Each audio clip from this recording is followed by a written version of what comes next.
I jolted awake, my mind reeling after Thanksgiving night.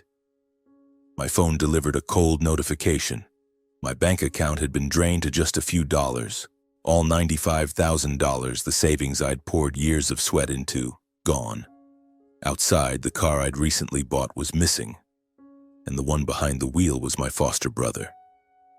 I rushed to confront him, but all I got in return were the shouts and accusations from my foster parents, branding me petty, selfish, and ungrateful. In that moment, memories of my childhood flooded back. Days locked in the diner, washing dishes and waiting tables like a slave while their biological son was pampered and casually pocketed my meager tips. But this time, I wouldn't stay silent. I swore I'd take my foster parents and brother to court to make justice, force them to pay for everything they'd done to me. Hello, my name is Pedro Hernandez. I'm 28 years old, living in Seattle, Washington, where the rain falls softly year-round and the air always carries the faint scent of roasted coffee. I work as a barista and shift manager at a small cafe on the corner of Pike Street, where I craft frothy lattes and chat with regulars about everything from soccer to rare snowstorms. But that's just my day job. My true passion is photography. I love wandering Seattle's wet streets, camera dangling from my chest, capturing moments when light pierces through tree canopies or glints off Lake Union's surface. Each photo tells a story, and I've always believed my life is a story worth telling, even if it hasn't been an easy one. I grew up in Boise, Idaho, in a family of Colombian immigrants. My foster parents, the Martinezes, adopted me as an infant from an orphanage in Bogota. They told me they'd traveled thousands of miles to bring me home, as if it were a fairy tale. But the truth was far from magical. The Martinezes ran a small Colombian diner in Boise, serving empanadas and arepa, where the smell of grilled meat and sautéed onions clung to my hair and clothes throughout my childhood. I was their only foster child, alongside their biological son, Diego, 2 years younger than me. Diego was the center of their world, while I was a silent shadow always pushed to the margins. At 17, I ran away from home. Not a penny in my pocket, not a word of goodbye. I still remember that night in Boise, the air so cold my breath turned to mist. I grabbed an old tattered backpack, stuffed it with a few clothes and a notebook, and walked out of the house that had caged me for years. I couldn't endure another day. The beatings, the verbal abuse, the feeling of being an outsider in my own family. I told myself that even if I starved out there, I'd be free. And I made it. I survived those early days through grueling manual labor, each day a battle to keep from drowning. I washed dishes in rundown restaurants, my hands blistered from scalding soapy water, my back aching from hours under dim fluorescent lights. Some nights I worked as a loader in warehouses until dawn, hauling heavy crates in Boise's biting cold for a few bucks, just enough for a loaf of bread. I slept in cheap motels where the stench of mildew and the sound of arguments seeped through thin walls. Once I curled up in a park corner, clutching my backpack for warmth when I couldn't afford a night's stay. I cut all contact with the Martinezes. No calls, no letters. They never bothered to look for me. To them, I was likely just a burden lifted, a shadow that had vanished from their lives. Seattle is where I found myself, but the road there was thorny. I started from nothing, working myself to exhaustion, sometimes eating only once a day to save every penny. I remember mornings waking up in a cramped motel room, faint sunlight filtering through dusty windows, telling myself I had to keep going, if only to prove I wasn't the ungrateful person they'd called me. I bought my first camera, a battered Nikon with a scratched lens, from a pawn shop, using savings from 3 months of nonstop side jobs. That camera became my first ray of light in the darkness. I roamed Seattle's wet streets, photographing rain, streetlights, and strangers' faces. My photos started getting noticed. A client hired me for a wedding shoot, then a small cafe bought a few landscapes to hang on their walls. I began selling photos online. Each dollar earned a testament that I could rise even after being pushed to the bottom. Life isn't lavish, but I'm content. I have a tiny apartment in Capitol Hill, a few close friends, and every morning I breathe the air of freedom I traded everything for. But deep inside, there's always been an emptiness, a scar called family. And that scar, which I thought had healed, began to bleed again through an unexpected call from Helen, our old neighbor in Boise. That day, her voice trembled over the line as she told me that my foster father, Carlos, had nearly died from a heart attack. "They need you, Pedro," she said, her words carrying both sincerity and a hint of pleading. "They won't say it, but I know they want you to come back." I stood in my small kitchen, clutching a cold coffee mug, my mind spinning. Helen was one of the few people in Boise who had treated me kindly, slipping me cookies when I was exhausted in the Martinez Diner's kitchen. I knew she wasn't calling just to share news about Carlos. She felt guilty for witnessing the years I was exploited and berated, unable to do more than offer small gestures of kindness.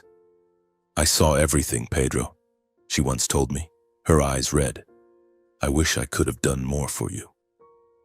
Perhaps she hoped this call would mend the family, give me a chance to reclaim some warmth I'd never truly had. But neither she nor I could have foreseen that her invitation would unwittingly lead me into a trap. There was no deceit in her voice, only the naivety of someone who believed time could heal all wounds. I wanted to hang up, to continue my life free of the Martinezes. But another part of me, small, fragile, perhaps naive, whispered that I should give them a chance. After all, they had raised me, however warped and painful that love had been.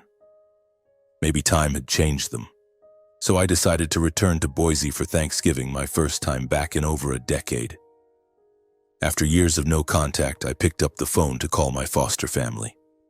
On the other end, Rosa's voice faltered when she heard my name, then burst with emotion. "Pedro, is that you?" "My God, I thought I'd never hear your voice again." Her voice trembled with excitement, as if 1,000 words were trying to spill out at once. "Are you okay? How's life in Seattle? Why have you been silent for so long?" I stayed quiet for a moment before cutting in. "I'm just calling to say I'll be coming home for Thanksgiving." A cry of joy erupted from the other end.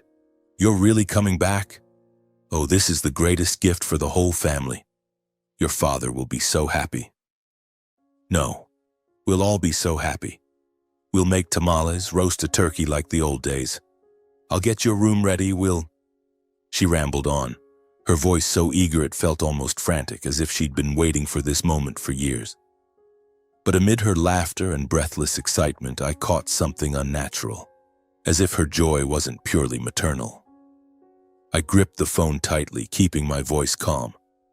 "I'm just coming to visit. That's all, Mom." On the other end, Rosa continued, Yes, of course. Just come back. We'll set up a room for you. You'll see. Things will be different this time."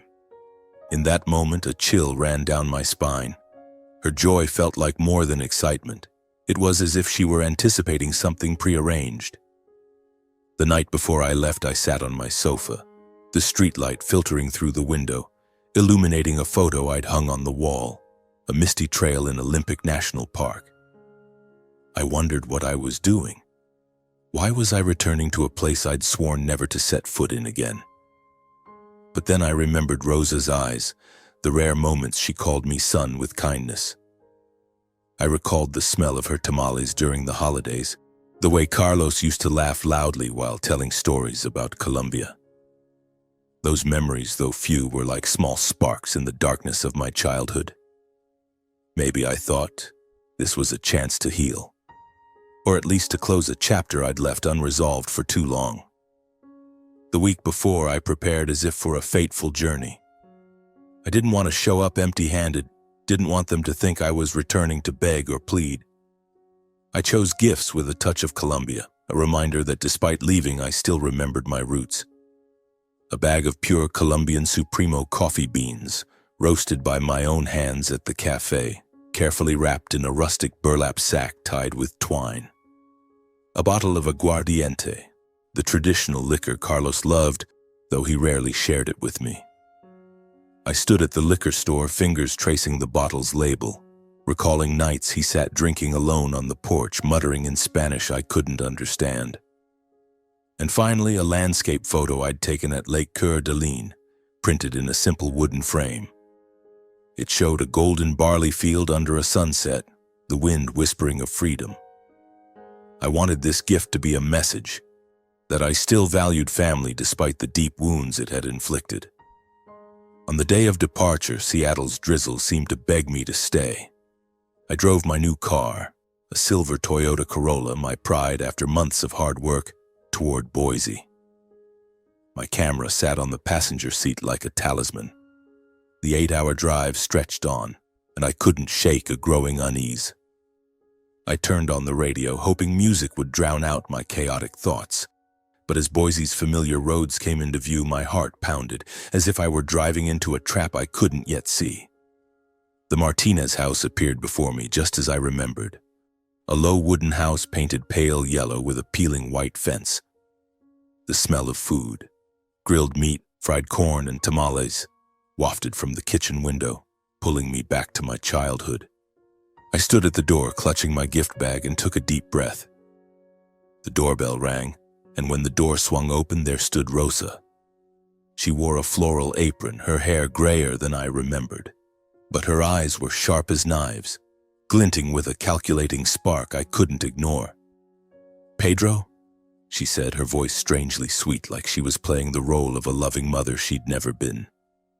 "Come in, son." The word son made me pause. When was the last time she'd called me that? I couldn't recall, maybe during those rare moments when she wanted me to work extra without complaining. I stepped over the threshold, carrying my gift bag and a heavy heart, feeling like I was walking onto a stage already set for a performance.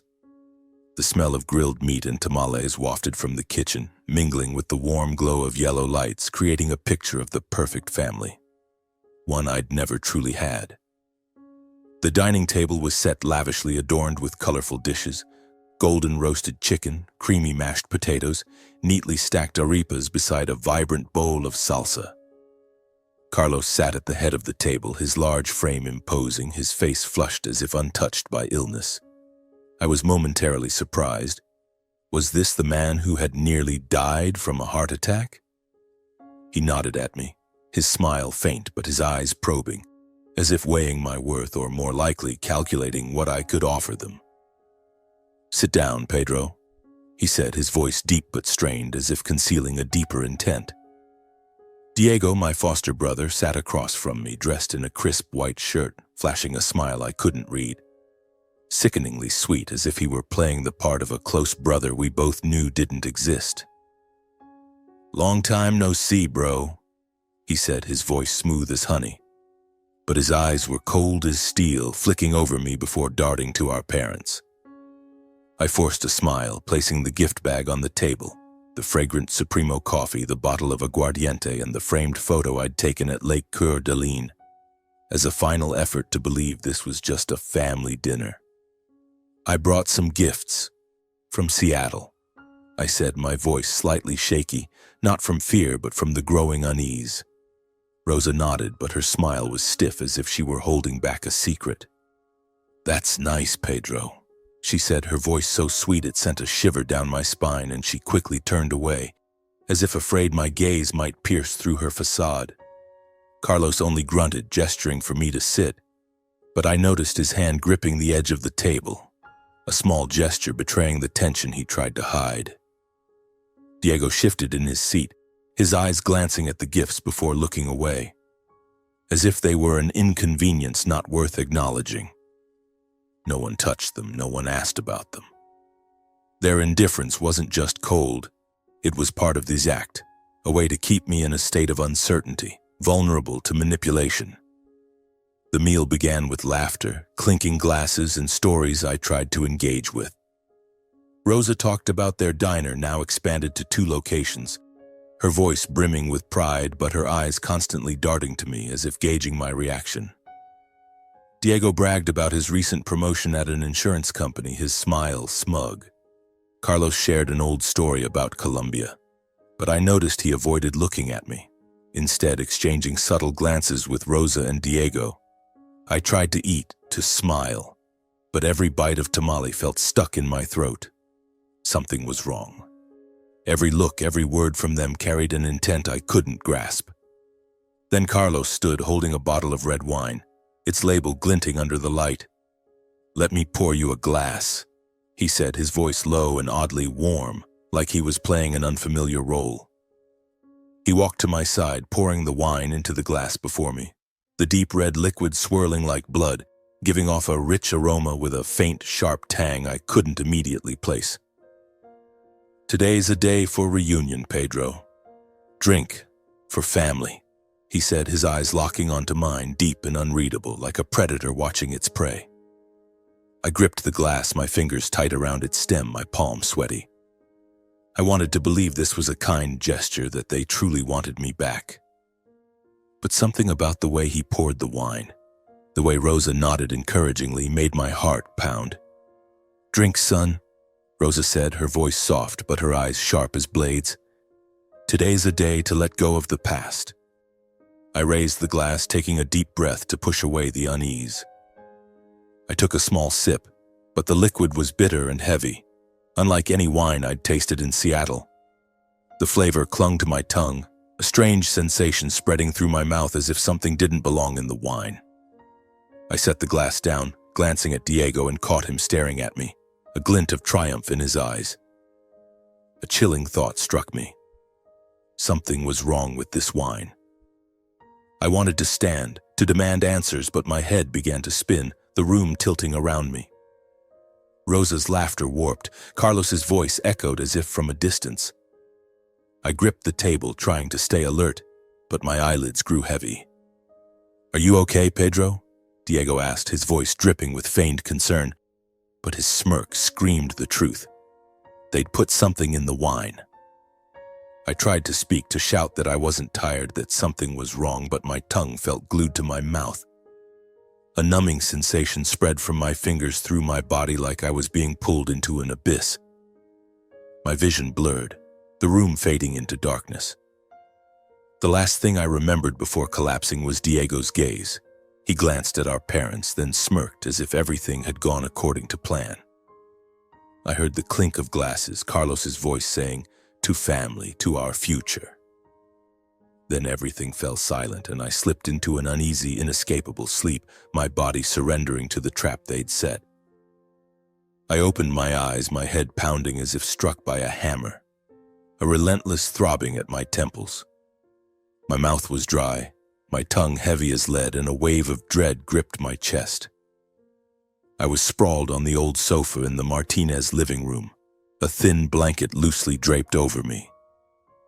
Morning light filtered through thin curtains, illuminating the scratched wooden floor, and the steady ticking of the wall clock echoed like it was counting down the seconds of this nightmare.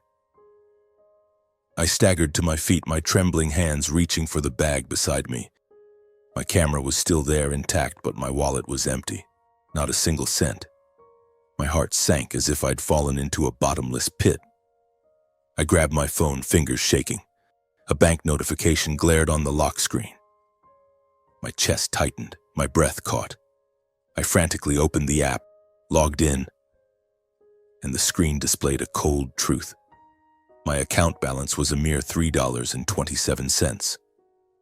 All $95,000, the money I'd poured years of sweat and tears into, earned through barista shifts, wedding photography in the rain, sleepless nights editing photos for online sales. Gone. I scrambled to check the transaction history. The screen showed a chilling line, a massive transfer executed at 2 a.m. to an account under Diego Martinez's name. My foster brother. He'd taken everything. My suspicions grew stronger. I bolted outside, barefoot on the cold ground, hoping my new car, the silver Toyota Corolla, my pride, would still be there. But the front yard was empty. Only faint tire tracks remained on the dirt, mocking me. The car, the one I'd driven from Seattle, the one I polished every weekend, was gone. I remembered Diego's smirk, and a horrifying thought struck. He'd taken it in the night while I was unconscious. To sell? To hide? Or simply to strip me of everything I had? I stormed back into the house, heart pounding, blood boiling. In the kitchen, Carlos, Rosa, and Diego sat around the table, sipping coffee as if nothing had happened. The aroma of the Supremo coffee I'd brought as a gift filled the air, but it did nothing to calm me. "Where's my money?" I shouted, my voice breaking with rage and panic. "Where's my car?" Rosa looked up, her eyes wide with feigned surprise. "Money? Car? What are you talking about, Pedro?" she asked, her voice trembling as if offended. Carlos set his coffee mug down, his brow furrowed in carefully calculated confusion. "What's wrong with you? Barging in here yelling like that? If something's happened, explain it clearly." Diego, across the table, took a sip of coffee, a fleeting smirk crossing his face before vanishing, as if he were suppressing a secret. "Calm down, bro," he said, his voice smooth as venom. "Maybe you're confused." "Confused?" I roared, holding up my phone, the screen displaying the bank statement with its cold accusation. A $95,000 transfer to Diego Martinez's account at 2 a.m. This is confusion. My $95,000 sent straight to Diego's account. And my car? The Corolla I parked out front last night. Where is it? I pointed at Diego, my breath heavy, my blood burning. "What did you do with it?" Rosa's expression shifted from fake surprise to a chilling coldness. "How dare you raise your voice at your brother, Pedro?" she said, her voice calm but terrifying. Carlos stood pointing at me, his face red with anger, or perhaps from being exposed. "You ungrateful brat, selfish, petty. We raised you, gave you a roof over your head, and now you dare accuse your family? Who do you think you are, waving that thing?" He jabbed a finger at my phone. "And slandering us?" Diego sat silently, but his eyes gleamed with triumph, as if savoring the performance. I brushed off their excuses, ready to lunge at my foster brother, but Carlos stepped in, blocking my path to Diego. His face flushed, his voice a growl. "Enough, Pedro. Who do you think you are, standing here accusing this family? You've got nothing. No money, no car, no family. Get out of my house now." Carlos's words hit like a punch, not because of their weight, but because they reopened old scars, memories I'd tried to bury long ago. Rosa stood behind him, her eyes cold and sharp, lips pressed tight as if holding back a storm. Diego, still seated, smirked with a defiant glint, his expression like a knife twisting in my chest. I wanted to scream, to shatter their facade of lies, but a flood of memories surged, drowning me in the dark days of my childhood. I saw myself, a 10-year-old boy trapped in the stifling kitchen behind the Martinez diner, my hands submerged in a basin of icy dishwater, skin cracked and bleeding, each cut a reminder of my place. The smell of burnt grease and sautéed onions clung to my hair, my clothes, branding me as nothing more than a servant, a nameless machine. "Hurry up, Pedro," Rosa would bark, brandishing a wooden ladle, her eyes sharp as blades, devoid of mercy. "You want customers to leave because of your dawdling? Useless." I'd clench my teeth, gripping the sponge until my hands trembled, tears welling but swallowed back. I knew if I cried, she'd slap me, call me weak in front of everyone.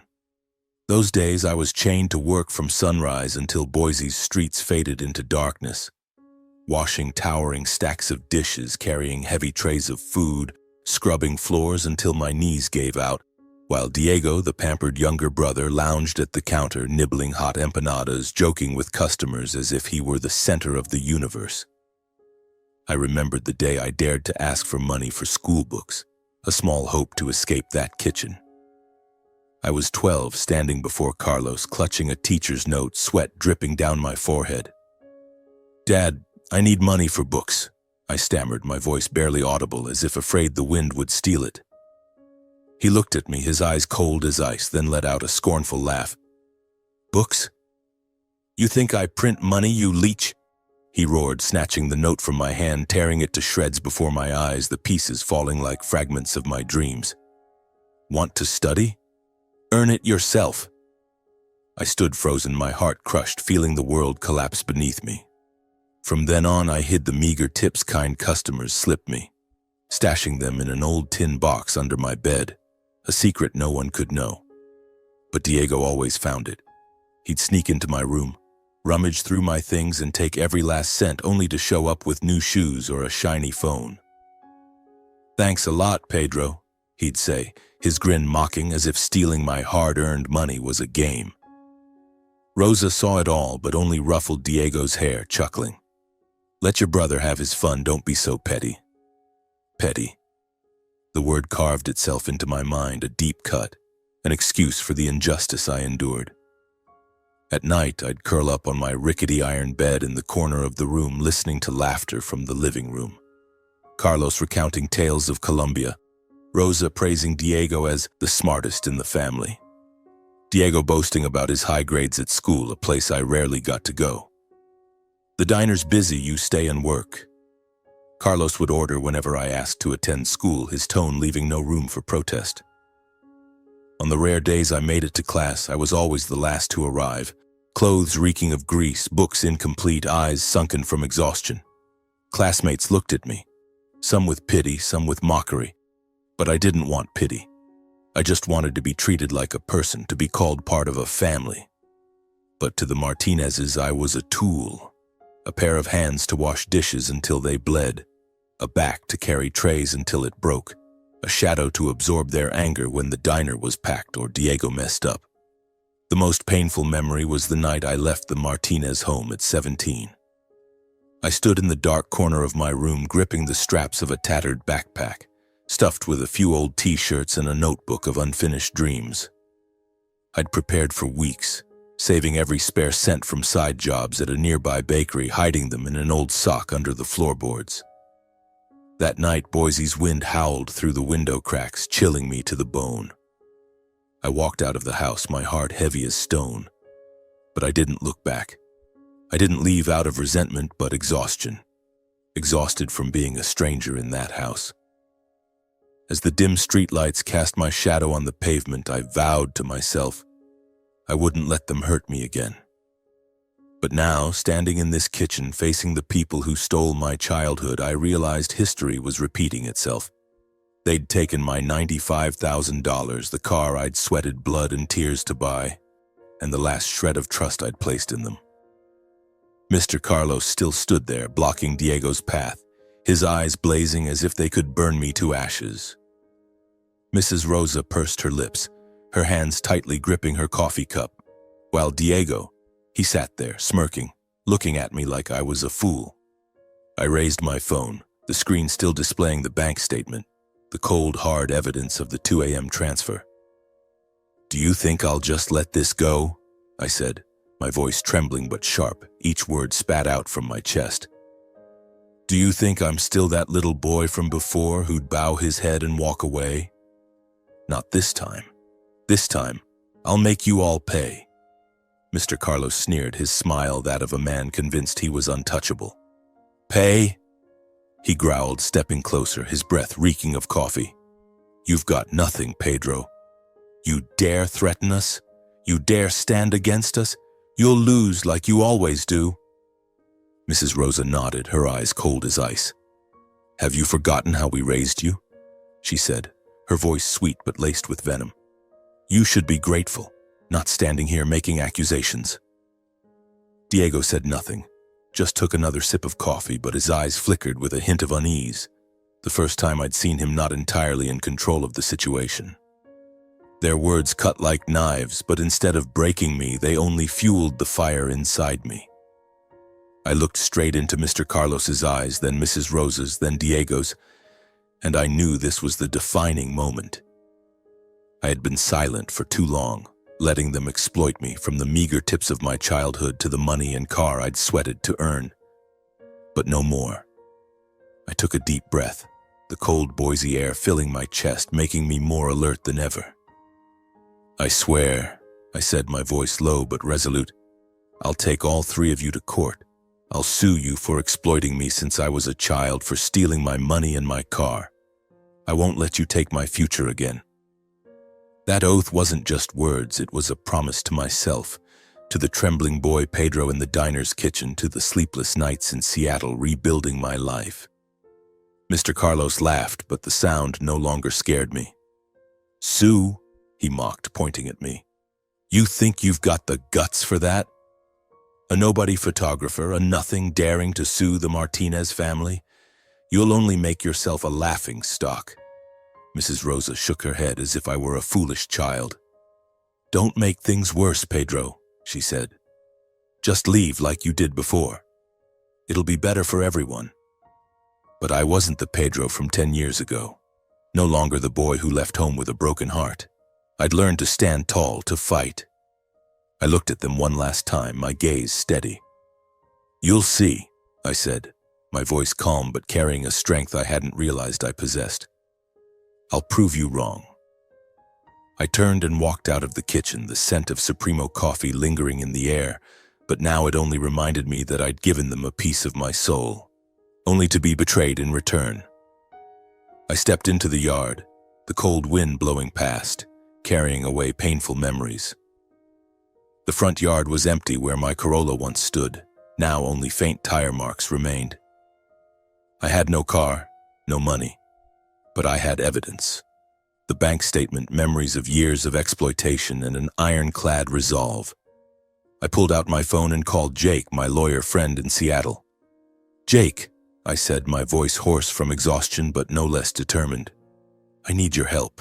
They took everything, my money, my car, everything. I want to sue them. Jake was silent for a moment, then replied, Send me everything you've got, Pedro. We'll start from there. I hung up, the morning sunlight hitting my face, and I felt a strange sense of liberation. Not because I'd won, not yet, the battle was just beginning. But for the first time, I no longer felt like a victim.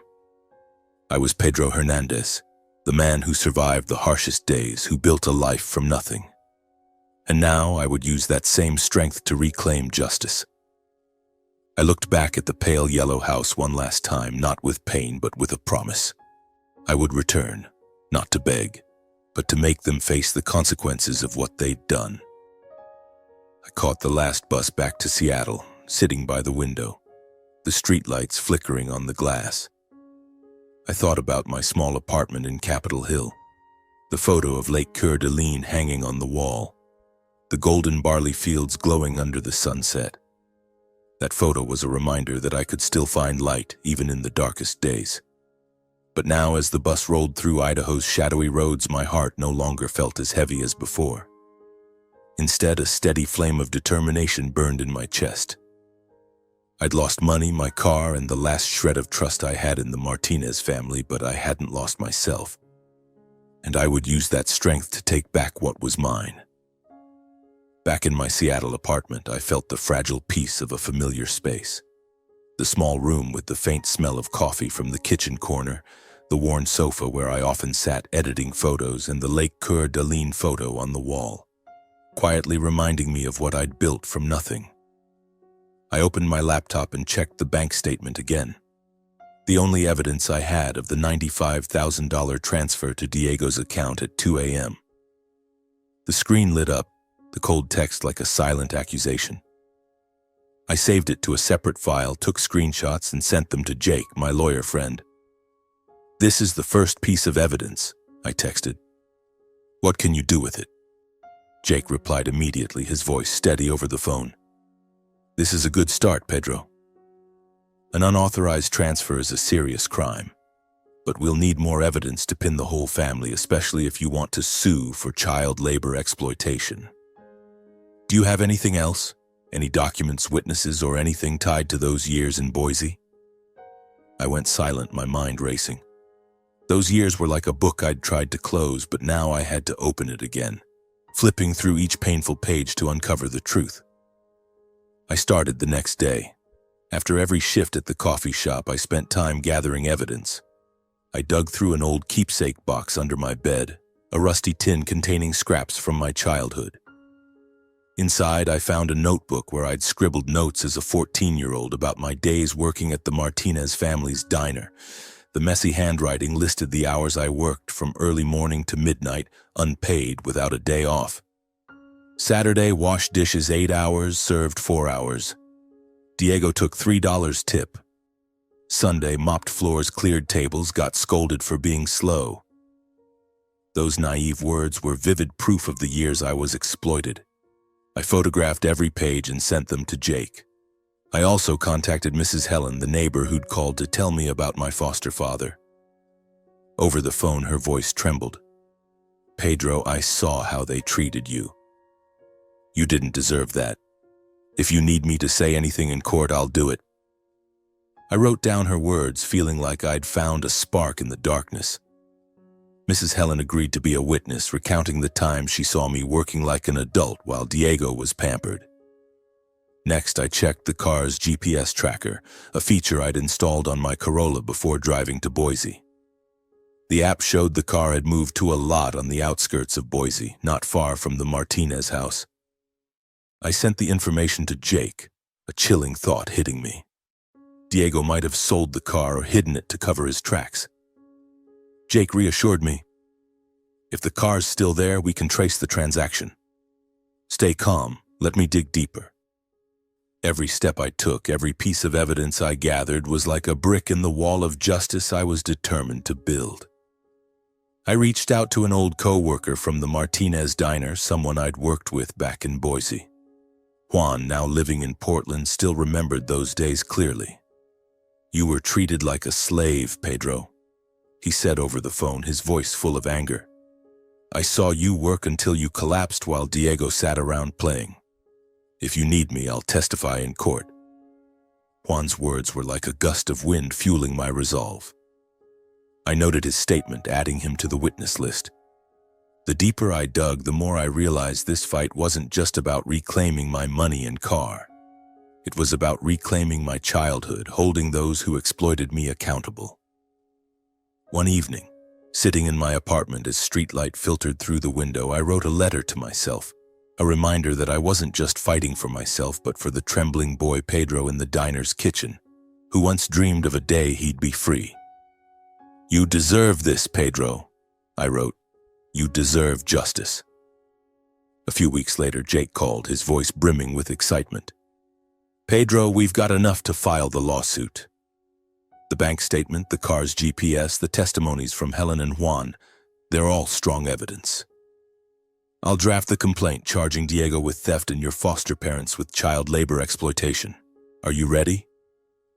I took a deep breath, glancing at the Lake Coeur d'Alene photo on the wall. "I'm ready," I said, my voice firm. The day the summons was sent to the Martinez house, I imagined their faces as they opened the envelope. Mr. Carlos, the man always smug with his scornful smile, would surely freeze for a moment, realizing he couldn't overpower this with his usual roar. Mrs. Rosa, whose icy eyes had made me tremble so many times, would likely panic, her tears no longer able to hide the truth. And Diego, the foster brother who smirked every time he snatched my meager tips, wouldn't be smiling anymore. Just thinking of that moment filled me with a strange mix of pain, satisfaction, and regret for what could have been a real family. A week later, Jake texted that the Martinez family had reached out trying to negotiate. "They called me yesterday," he said. "Rosa was crying, saying you're destroying the family." Carlos threatened to countersue, but they have no ground to stand on. "Do you want to meet them?" Before I could reply, my phone buzzed. A strange number from Boise. I answered, and Mrs. Rosa's trembling, tearful voice came through. "Pedro, my son, how could you do this to your family? We raised you, don't you remember? Drop the lawsuit and we'll settle this quietly." Mr. Carlos cut in, his voice hoarse. "You want to ruin our reputation? Stop this, Pedro, for your own sake." I heard Diego in the background muttering something, but he didn't dare speak up. I stayed silent, letting their pleas fall into the void. Then I said, my voice cold as ice, "You had your chance to do the right thing. Not anymore. See you in court." I hung up, my heart pounding, but not from anger, because I knew for the first time in my life I was in control. A few days later, as I was brewing coffee in my apartment, the doorbell rang. I opened the door and there they were, all three of them, Mr. Carlos, Mrs. Rosa, and Diego, crowded in the narrow Capitol Hill hallway. Mrs. Rosa clutched her face, tears streaming down, but her eyes were still sharp, as if performing a well-rehearsed play. "Pedro, my son," she sobbed, "you can't do this to us. We're family." Mr. Carlos stood behind her, his face flushed, but his voice softened, almost pleading. Drop the lawsuit, Pedro. We'll give you back the money, the car. Don't take this too far. Diego, for the first time, lowered his head, mumbling, Brother, I was wrong. Forgive me. I looked at them one by one, feeling like I was seeing familiar ghosts from my childhood. I stood tall, my voice cold but steady. You had decades to be a family. You chose to take everything from me. Now face the consequences. I slammed the door shut, cutting off their words, my heart pounding but unwavering. They'd lost me, and I wouldn't let them take anything more. In the days that followed, I returned to my life in Seattle. But every step I took, every coffee I brewed, every photo I snapped carried a single purpose. Justice. I was no longer the trembling boy Pedro in the diner's kitchen, no longer the foster child bowing under harsh words. I was Pedro Hernandez, 28 years old, and I was ready to face the Martinez family in court. The day of the trial arrived, and the Boise sky was overcast, as if the heavens themselves were holding their breath. The district courthouse was an old building with cold stone corridors and the echo of footsteps. I walked into the courtroom clutching the small briefcase containing the documents Jake had prepared, the bank statement, the car's GPS data, the childhood notebook with its scribbled entries, and the testimonies of Mrs. Helen and Juan. Jake patted my shoulder, his eyes brimming with confidence. We've got everything, Pedro, he said. Today you'll tell the world the truth. I nodded, affirming my resolve. The Martinez family entered the courtroom, and for the first time I saw them without their usual arrogance. Mr. Carlos wore a faded gray suit, his shoulders slightly hunched as if the weight of the summons pressed down on him. Mrs. Rosa, in a simple black dress, tried to maintain a calm demeanor, but her hands trembled as she clutched a handkerchief. Diego, head bowed, walked slowly, his eyes avoiding mine. They sat on the other side of the courtroom, separated by the polished wooden barrier of the lawyers' tables, but the distance couldn't hide the tension radiating from them. The judge, a stern middle-aged woman, banged her gavel to start the proceedings. Jake stood, presenting the case with a calm but sharp voice. Your Honor, he began, we have clear evidence that the defendant, Diego Martinez, illegally transferred $95,000 from the plaintiff Pedro Hernandez's bank account on the night of Thanksgiving. Additionally, a Toyota Corolla owned by Mr. Hernandez was stolen, with GPS data showing it was moved to a lot in Boise by Diego Martinez. Furthermore, we accuse Mr. Carlos and Mrs. Rosa Martinez of exploiting Mr. Hernandez's labor as a child during the years he lived under their guardianship. Jake laid out each piece of evidence: the bank statement, the car's GPS data, the notebook with young Pedro's scribbled notes, and the testimonies of Mrs. Helen and Juan, who had witnessed the injustices I endured. When Jake placed the notebook on the judge's bench, I saw Mrs. Rosa lower her head, her hands gripping the handkerchief tightly. Mr. Carlos cleared his throat as if trying to break the silence, but his eyes avoided mine. Diego shifted uncomfortably in his seat, his face pale. Their lawyer, a short man with gold-rimmed glasses, stood to counter. Your Honor, he said, his voice smooth but unconvincing. The Martinez family raised Mr. Hernandez from a young age, providing him with a home, food, and love. These accusations are baseless, merely the vengeful act of an ungrateful son. The money was a family misunderstanding, and the car, it was only borrowed temporarily. As for the labor exploitation, that was just household chores as any child does to help their family. My blood boiled. Household chores? I wanted to shout. Household chores don't involve washing dishes until your hands bleed, serving for hours without rest, or being denied school to work like a slave. Jake placed a hand on my shoulder, sensing the anger rising in me. Stay calm, he whispered. Let them dig their own grave. Mrs. Helen was called to the witness stand. She walked slowly, her silver hair glinting under the courtroom lights. I saw Pedro working like an adult in the Martinez family's diner, she said, her voice trembling but clear. He washed dishes, mopped floors, and served from morning to night while Diego, Their biological son sat playing. I heard Carlos call him ungrateful. Heard Rosa scold him for asking for money to buy books. That wasn't household chores. That was exploitation. Her words were like a stone thrown into a still lake, rippling through the courtroom. I saw Mrs. Rosa bow her head lower, as if trying to escape the gazes around her. Juan, my old co-worker, took the stand next. He recounted the days I collapsed from exhaustion in the kitchen, the times Diego took my tips without anyone intervening. Pedro wasn't treated like family, he said, his voice thick with indignation. He was an unpaid worker while Diego was pampered. Each of Juan's words was like a hammer striking the wall of lies the Martinez family had built. When my turn came, I stepped up to the stand, my heart pounding but my steps steady. I looked directly at the judge, then glanced at the Martinez family. "I don't want to be here for revenge," I said, my voice low but clear. "I just want justice." They took my childhood, forcing me to work like a slave from a young age. And on Thanksgiving night, they took $95,000 in my car. Things I worked tirelessly to earn. I'm not asking for their love anymore. I just want them to pay for what they've done. The Martinez family's lawyer tried to deflect. He called me selfish, claiming I was slandering the family that raised me.